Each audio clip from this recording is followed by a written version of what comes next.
بسم اللہ الرحمن الرحیم رب اشرح لی صدری ویسر لی امری واحلل عقدۃ من لسانی یفقہوا قولی۔ سورۃ المائدہ آیت نمبر 1 سے۔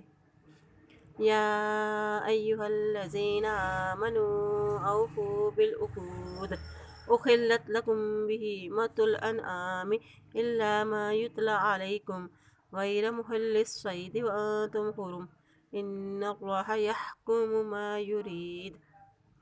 اے ایمان والو، عہد و پیمان پورے کرو۔ تمہارے لیے مویشی چپائے حلال کیے گئے ہیں بجز ان کے جن کے نام پڑے جائیں تو تم نہ حلال کرنے والے ہو شکار کو جب تک کہ تم احرام کی حالت میں ہو، اور بے شک اللہ تعالیٰ فیصلہ کرتا ہے جو وہ چاہتا ہے۔ اب یہ ایمان والوں کو کیا حکم دیا جا رہا ہے کہ اپنا عہد پورا کرو، خواہ وہ عہد لوگوں سے کرو یا اللہ کے ساتھ، خواہ اپنوں سے یا غیروں سے، خرید و فروخت کے متعلق ہو یا اور کسی معاشرتی معاملات کے۔ عہد دراصل اللہ سے براہ راست عہد کیے گئے ہیں کو عہد کہتے ہیں۔ اہل الست یعنی اللہ کا نام لے کر اللہ سے کیا ہوا عہد۔ اور کس چیز کا مزید حکم دیا گیا ہے کہ حلال کر دیے گئے ہیں تمہارے لیے چوپائے مویشیوں کی قسم کے جانور، یعنی ہر چرنے والے جانور۔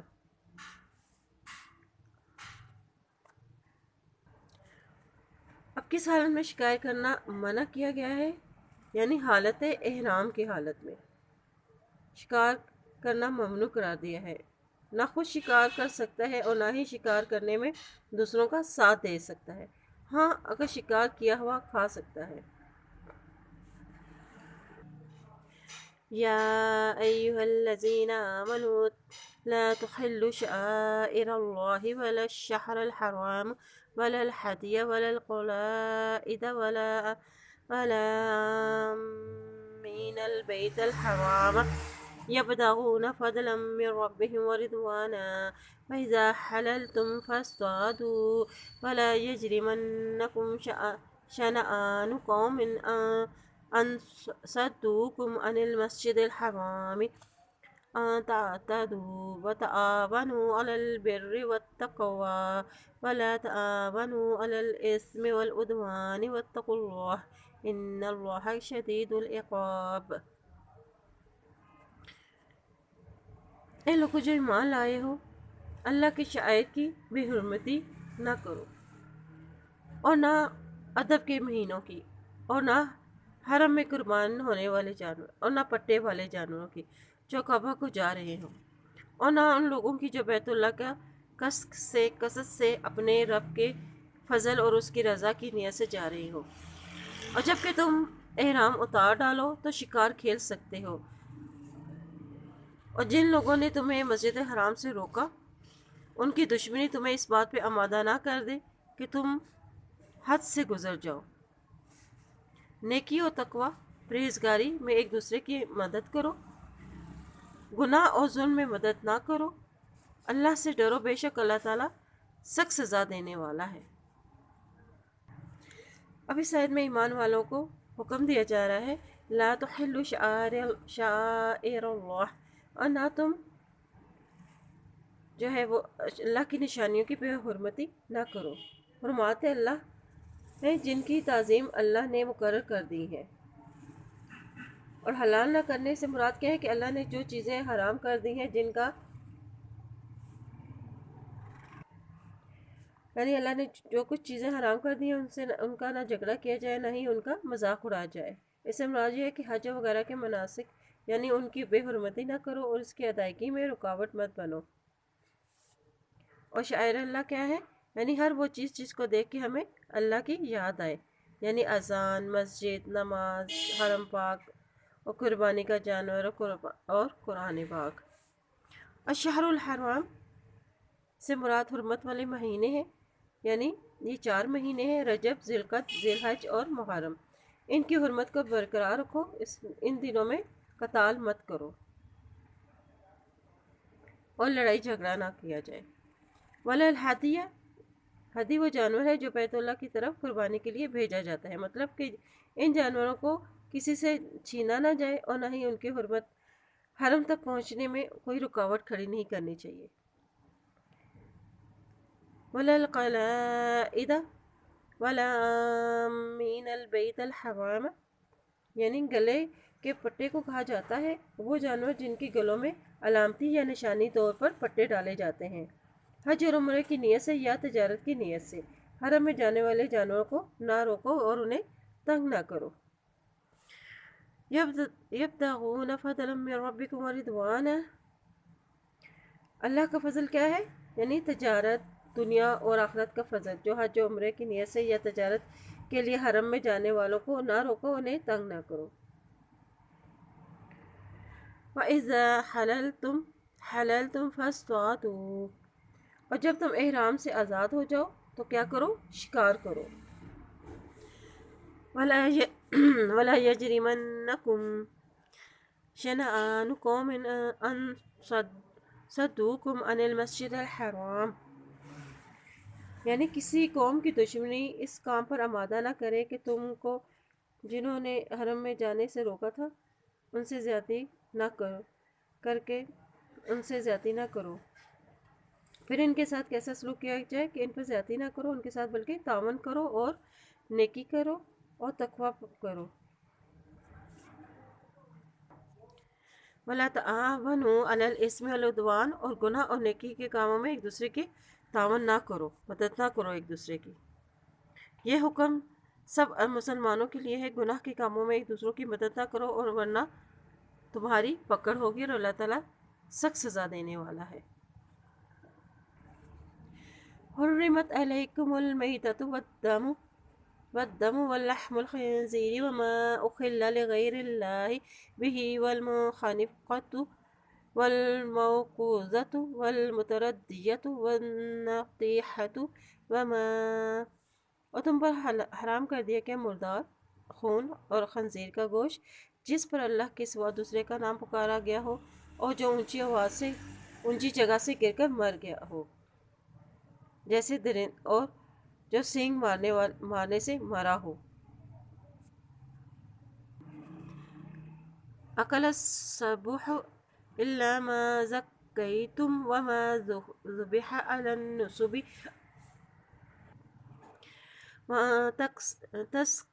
تستقسموا بالازلام ذلكم فسق اليوم يئس الذين كفروا من دينكم فلا تخشوهم واخشوني اليوم أكملت لكم دينكم وأتممت عليكم نعمتي ورضيت لكم الإسلام دينا ومن اضطر في مخمصة غير متجانف لإثم فإن الله غفور رحيم۔ اگر تم اسے ذبح کر دو تو حرام نہیں، اور جو آستانوں پر ذبح کیا گیا ہو یہ کہ قرہ کے تیروں کے ذریعے فال گیری کرو، یہ سب کیا ہے؟ گناہ کے کام ہے، فسق ہے۔ آج کفار تمہارے دین سے نا امید ہو گئے، بس تم ان سے ڈرو اور مجھ سے ڈرو۔ تم ان سے نہ ڈرو بلکہ مجھ سے ڈرو، اور آج میں نے تمہارے لیے تمہارے دین کو مکمل کر دیا۔ دین سے مکمل کرنے سے مراد کیا ہے؟ کہ شریعت کے احکامات پورے کر دیے، حلال اور حرام کے احکامات پورے کر دیے۔ علیکم نعمتی ورضیت لکم الاسلام دین، اور تم پر اپنا انعام کیا اور تمہارے لیے دین اسلام کو ہونے پر رضامند ہو گیا۔ اور جو شدت کی بھوک میں ہو اور کسی گناہ کی طرف مائل نہ ہونے والا ہو تو بے شک اللہ تعالیٰ بخشنے والا اور مہربان ہے۔ مشرکین اپنے بتوں کے قریب پتھر یا کوئی چیز نصب کر کے ایک خاص جگہ بناتے تھے جسے نصبن کہا جاتا ہے، اور اس پر وہ نظر نیاز اور جانوروں کو ذبح کرتے تھے۔ اس سے کیا بات پتہ چلتی ہے کہ آستانوں، مقبروں، دستگاہوں پر قربانی اور دیگیں تقسیم کرنا یہ سب حرام کے کام ہے۔ الیوم اکملت لکم دینکم، آج میں نے تمہارے لیے شریعت کے تمام جز مکمل کر دیے ہیں اور اس میں اپنی نعمت یعنی دین اسلام کو تمہارے لیے مکمل کر دیا۔ اس سے مراد یہ کہ جو احکامات تم کو دینا تھے وہ احکامات میں دے دیے گئے ہیں۔ اب اس آیت میں بتایا جا رہا ہے کہ کس حالت میں حرام کھانے کی اجازت ہے۔ وَمَنِ اضْطُرَّ فِي مَخْمَصَةٍ غَيْرِ مُتَجَانِفٍ لِلْإِثْمِ، یعنی جب لاغر اور کمزور ہو دل میں اور دل میں اس کا گناہ کا شوق نہ ہو، اللہ کی نافرمانی اور اس سے حد سے تجاوز کرنے والا نہ ہو، صرف اتنا کھا سکتا ہے کہ جس سے اس کی جان بچ سکے۔ اور اللہ تعالیٰ غفور الرحیم ہے، اس نے تمہاری آسانی کے لیے تمام اسباب تیار کر رکھے ہیں۔ يسألونك ماذا أحل لهم قل أحل لكم الطيبات وما علمتم من الجوارح مكلبين تعلمونهن مما علمكم الله فكلوا مما أمسكن عليكم واذكروا اسم الله عليه واتقوا الله إن الله سريع الحساب۔ وہ پوچھتے ہیں آپ سے کہ ان کے لیے کیا حلال ہے، آپ کہہ دیجئے کہ تمام پاکیزہ چیزیں تمہارے لیے حلال ہے، اور جن جانوروں کو تم نے سدھار رکھا ہے اور جن کی تعلیم اللہ نے تمہیں دے رکھی ہے، اور جن شکار کو تمہارے لیے روک رکھے، اور تم اس پر اللہ کا ذکر کر لیا کرو اور اللہ سے ڈرو، بے شک اللہ تعالیٰ سخت حساب لینے والا ہے۔ اب صحابہ کرام پوچھتے ہیں کہ کیا کچھ حلال کیا گیا ہے، تو ان سے کہہ دیجئے جو چیزیں پاکیزہ ہیں وہ حلال کر دی گئی ہیں۔ الطیب یعنی حلال، اچھی صاف ستھری پاکیزہ چیزیں جو گلی سڑی نہ ہو اور بدبودار نہ ہو، اور وہ جانور جو سکھایا تم نے شکاری جانور کو تعلیم کے ذریعے، اس طریقے سے پر جو اللہ نے تم کو کھلایا وہ شکار کر سکتے ہو، یعنی اپنے سدھارے ہوئے جانوروں کا شکار کیا ہوا جانور بھی تم پر حلال ہے، اور اللہ تعالیٰ سخت جلد حساب لینے والا ہے، یعنی حلال و حرام کے معاملے میں۔ اليوم أحل لكم الطيبات وطعام الذين أوتوا الكتاب حل لكم وطعامكم حل لهم والمحصنات من المؤمنات والمحصنات من الذين أوتوا الكتاب من قبلكم إذا آتيتموهن أجورهن محصنين غير مسافحين ولا متخذي أخدان ومن يكفر بالإيمان فقد حبط عمله وهو في الآخرة من الخاسرين۔ آج حلال کر دی تمہارے لیے پاکیزہ چیزیں، اہل کتاب کا ذبح تمہارے لیے حلال ہے اور تمہارا ذبح ان کے لیے حلال ہے، پاک دامن عورتیں مومنوں میں سے اور جو لوگ تم سے پہلے دیے گئے کتاب ان کی پاک عورتیں حلال ہیں جب تم ان کے مہر ادا کر دو۔ تم ان سے نکاح کرو، یہ نہیں کہ علانیہ زنا کرو یا پوشیدہ بدکاری کرو، اور جو کفر کرے گا ایمان کے ساتھ تو تحقیق ان کے اعمال ضائع ہوں گے اور وہ آخرت میں ہارنے والوں میں سے ہوگا۔ اب اس آیت میں بتایا جا رہا ہے کہ آج سے ساری پاکیزہ حلال چیزیں تم پر حلال کر دی گئی ہیں، اور ان کا یعنی اہل کتاب کا کھانا بھی تمہارے لیے حلال ہے، اور مسلمان ہونے کے بعد اہل کتاب سے احتیاط برتنے کی بھی ضرورت نہیں کہ آیا ان کا کھانا کھا سکتے ہیں یا نہیں، شرط ہے صرف کہ وہ حلال پر مبنی ہو۔ اہل کتاب کی پاک دامن عورتوں سے نکاح کر سکتے ہیں، اور وہ عورتیں کیسی ہوں؟ پاک دامن ہوں۔ اب ایمان ہونے ہی کو شرط کیوں کرا دیا گیا ہے؟ کیونکہ جو ایمان کے باوجود کفر کرے گا تو اس کے اعمال کیا ہو جائیں گے؟ ضائع ہو جائیں گے، اور ایسی صورت میں عورت سے نکاح کرنے میں بھی ایمان کا ضائع ہونے کا بھی اندیشہ رہے گا۔ اب نکاح کی شرط کیا بتائی گئی ہے کہ جب تم ان کو ان کے مہر ادا کر دو، یعنی ان سے باقاعدہ نکاح کر لو، یہ نہیں کہ تم اعلانیہ طور پر ان سے زنا کرو یا پوشیدہ بدکاریاں کرو۔ ایمان لانے کے بعد کچھ باتیں مان لینا اور کچھ باتوں کو چھوڑ دینا، یہ ان کا کفر تھا، اور ایمان کے بعد کفر کرنے کا نتیجہ کیا ہوا کہ اللہ تعالیٰ نے ان کے اعمال ضائع کر دیے اور آخرت میں خسارہ پانے والوں میں سے ہو گئے۔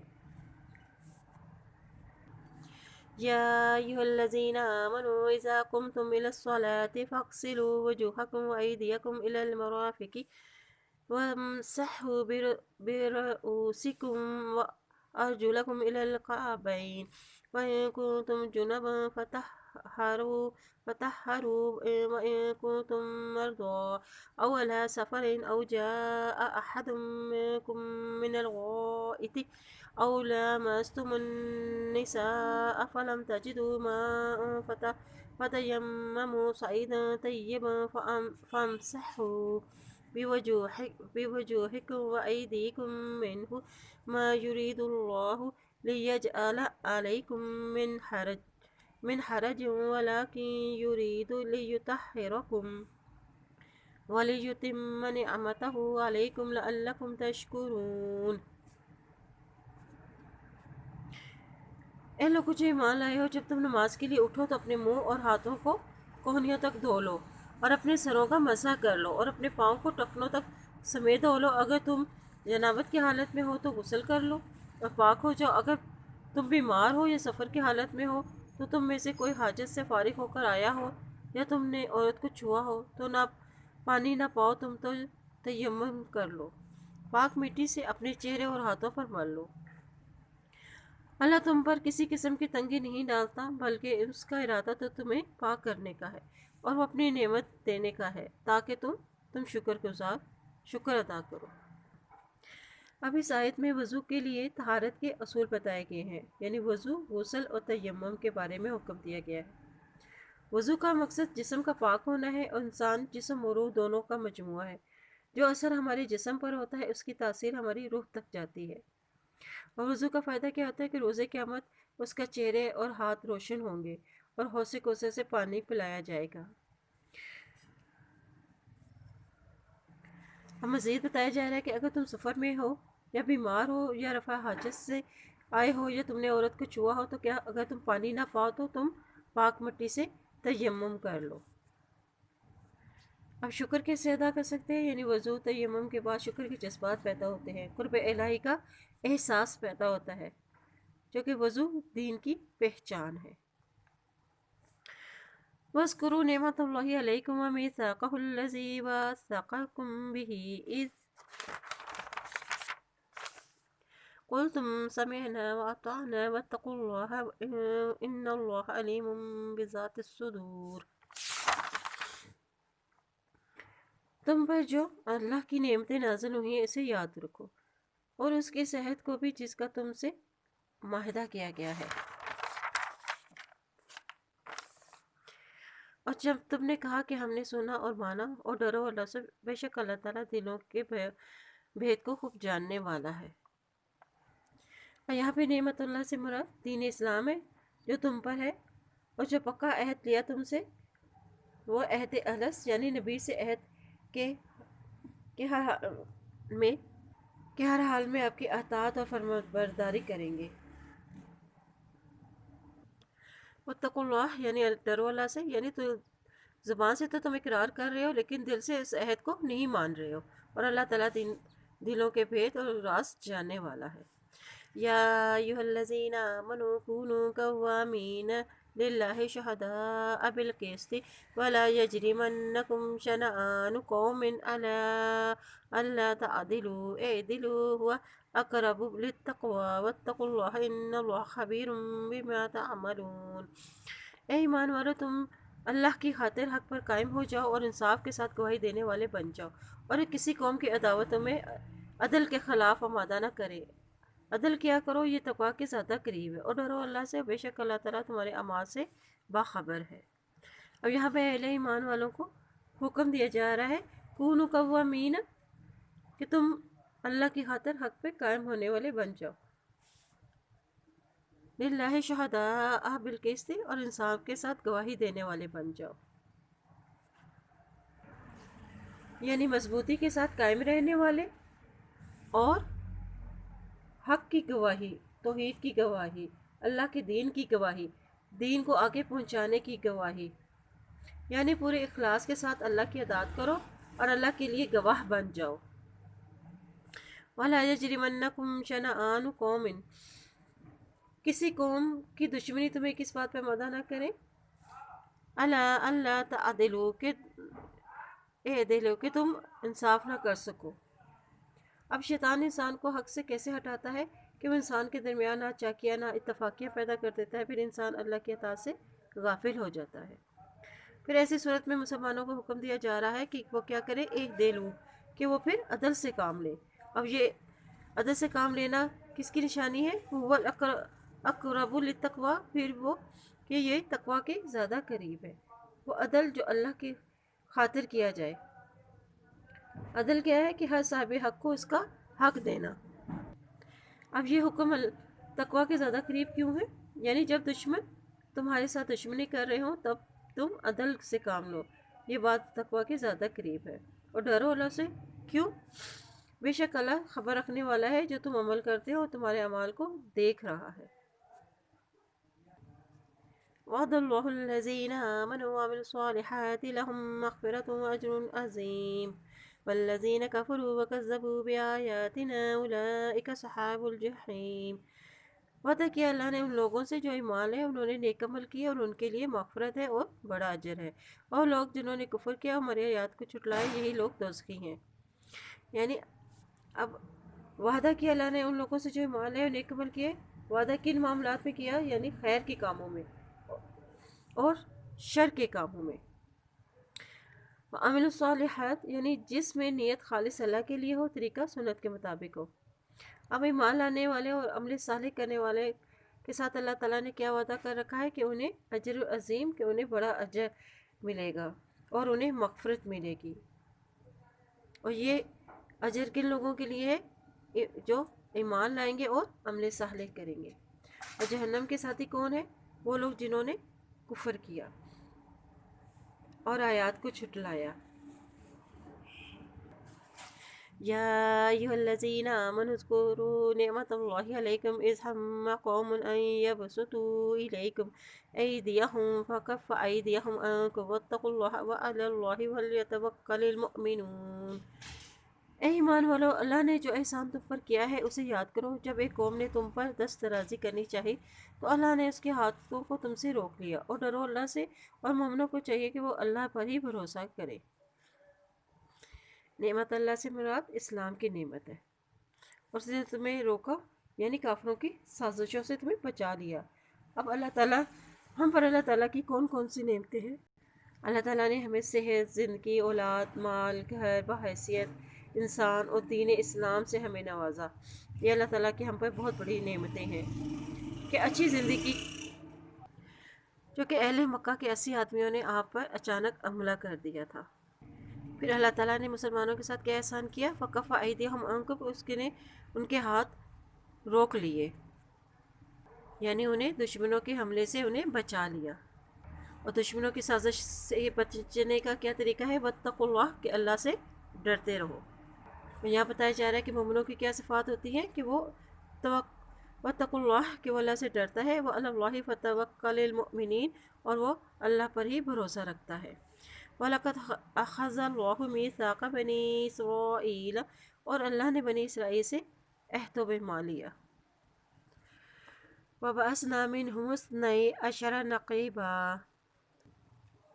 وَقَالَ اللَّهُ إِنِّي مَعَكُمْ لَئِنْ أَقَمْتُمُ الصَّلَاةَ وَآتَيْتُمُ الزَّكَاةَ وَآمَنْتُمْ بِرُسُلِي وَعَزَّرْتُمُوهُمْ وَأَقْرَضْتُمُ اللَّهَ قَرْضًا حَسَنًا لَأُكَفِّرَنَّ عَنْكُمْ سَيِّئَاتِكُمْ وَلَأُدْخِلَنَّكُمْ جَنَّاتٍ تَجْرِي مِن تَحْتِهَا الْأَنْهَارُ فَمَنْ كَفَرَ بَعْدَ ذَلِكَ مِنْكُمْ فَقَدْ ضَلَّ سَوَاءَ السَّبِيلِ۔ اور انہی میں سے 12 سردار مقرر کیے، اور اللہ نے فرمایا بے شک میں تمہارے ساتھ ہوں اگر تم نماز قائم کرو اور زکوٰۃ ادا کرو اور میرے رسولوں پر ایمان لاؤ اور ان کی مدد کرو اور اللہ کو بہترین قرض حسنہ دو، تو اس کا کیا فائدہ ہوگا؟ تو میں تمہیں تمہاری برائیوں کو تم سے دور کر دوں گا اور تمہیں جنت میں داخل کروں گا جس کے نیچے نہریں بہتی ہیں۔ تو جو کوئی انکار کرے اس کے بعد تو یقیناً وہ راہ راست سے بھٹک گیا۔ اب اس مقام پر اس عہد کا ذکر کیا جا رہا ہے جو بنی اسرائیل سے لیا گیا تھا، جس میں وہ ناکام رہے تھے۔ گویا یہ مسلمانوں کو تنبیہ ہے کہ تم بھی کہیں بنی اسرائیل کی طرح عہد و میثاق کو پامال کرنا شروع نہ کر دو۔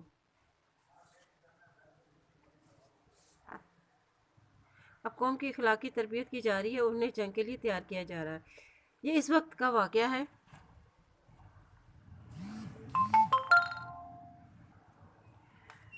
اب قرض حسنہ کیا ہے؟ کہ ادب اور تعظیم کے ساتھ مدد کرنا، یعنی دین کے کاموں کے لیے فی سبیل اللہ کام کرنا جس میں نیت خالص ہو اور احسان جتایا نہ جائے۔ قرض حسنہ اللہ کے دین کی سربلندی کے لیے اور اجتماعی فائدے کے لیے۔ قرض حسنہ وہ قرض ہے جس کے دینے کا طریقہ اچھا ہو اور دے کر احسان نہ جتایا جائے اور واپسی کی بھی امید نہ رکھی جائے۔ اور کیا حکم دیے گئے تھے کہ نماز کو قائم کرو، زکوٰۃ ادا کرو، میرے رسولوں کے مدد کرو اور ان کی عزت احترام کرو، اللہ کو قرض حسنہ دو۔ یہ تمام حکم اگر چلائیں گے تو ان کو فائدہ یہ ہوگا کہ اللہ تعالیٰ ان سے ان کی برائیوں کو دور کر دیں گے، اور دوسرا فائدہ کیا ہوگا کہ انہیں اللہ تعالیٰ جنت میں داخل کرے گا جس کے نیچے سے نہریں بہتی ہیں۔ فمن کفر بعد ذلک، یعنی پھر ان کا کفر کیا تھا کہ یہ کام انہوں نے نہیں کیے، یعنی ان احکامات سے انہوں نے انکار کر دیا، تو تحقیق پہ وہ بھٹک گئے اور سیدھے راستے سے۔ فَبِمَا نَقْضِهِمْ مِيثَاقَهُمْ لَعَنَّاهُمْ وَجَعَلْنَا قُلُوبَهُمْ قَاسِيَةً يُحَرِّفُونَ الْكَلِمَ عَن مَّوَاضِعِهِ وَنَسُوا حَظًّا مِّمَّا ذُكِّرُوا بِهِ وَلَا تَزَالُ تَطَّلِعُ عَلَىٰ خَائِنَةٍ مِّنْهُمْ إِلَّا قَلِيلًا مِّنْهُمْ فَاعْفُ عَنْهُمْ وَاصْفَحْ إِنَّ اللَّهَ يُحِبُّ الْمُحْسِنِينَ۔ پھر ان کی عہد شکنی کی وجہ سے ہم نے ان پر لعنت کی اور ان کے دل کو سخت کر دیا، اور ان کے کلام کو اس کی جگہ سے بدل دیتے تھے، اور جو نصیحت انہیں کی گئی تھی اس کا بڑا حصہ وہ بھلا بیٹھے، اور ان کی خیانت کی تجھے اطلاع ملتی رہے گی، مگر تھوڑے سے ایسے نہیں ہیں، بس انہیں معاف کرتا جا، اور بے شک اللہ تعالیٰ احسان کرنے والوں سے محبت رکھتا ہے۔ بنی اسرائیل نے چونکہ اپنے عہد کو توڑ دیا، عہد شکنی کی، تو اس کی انہیں جو سزا ملی کی اس کا ذکر کیا جا رہا ہے کہ ان پر اللہ کی لعنت تھی، اور ان کے دلوں کو اللہ تعالیٰ نے سخت کر دیا تھا۔ اور لعنت کیا ہوتی ہے؟ اللہ کی رحمت سے دوری۔ اب ان کے دلوں کی سختی کی کیا وجوہات تھی کہ ان کے گناہوں کی وجہ سے انبیاء کرام کی واعظ و نصیحت کے لیے یہ انہوں نے انکار کیا، اور قرض حسنہ دینے کی بجائے انہوں نے سود خوری، بخل، رسولوں کو قتل کیا، ان کی ممانعت کی، تو اللہ تعالیٰ نے ان کو اپنی رحمت سے انہیں دور کر دیا۔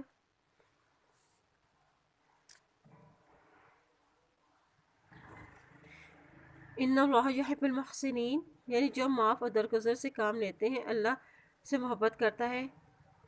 ایسا ابھی سائنس نے میرے لیے سیکھنے کی کیا بات ہے کہ جو قوم اللہ کے وعدے کو توڑتی ہے وہ لوگ اللہ کی رحمت سے دور ہو جاتے ہیں۔ وَمِنَ الَّذِينَ قَالُوا إِنَّا نَصَارَىٰ أَخَذْنَا مِيثَاقَهُمْ، اور جو لوگ اپنے آپ کو نصرانی کہتے ہیں اور ہم نے ان سے بھی عہد لیا۔ فَنَسُوا حَظًّا مِّمَّا ذُكِّرُوا بِهِ فَأَغْرَيْنَا بَيْنَهُمُ الْعَدَاوَةَ وَالْبَغْضَاءَ إِلَىٰ يَوْمِ الْقِيَامَةِ فَسَوْفَ يُنَبِّئُهُمُ اللَّهُ بِمَا كَانُوا يَصْنَعُونَ۔ انہوں نے بھی اس کا ایک بڑا حصہ بھلا دیا، تو ہم نے ان کے درمیان بغض اور عداوت ڈال دی جو تا قیامت رہے گی، اور ان قریب جو وہ کرتے ہیں اللہ انہیں بتائے گا۔ اب یہ حضرت عیسیٰ علیہ السلام کے سوال من انصاری الی اللہ، کہ اللہ کے دین میں کون میرا مددگار ہوگا، کے جواب میں ان کے چند مخلص پیروکار نے جواب دیا تھا کہ نحن انصار اللہ، کہ ہم اللہ کے مددگار ہیں۔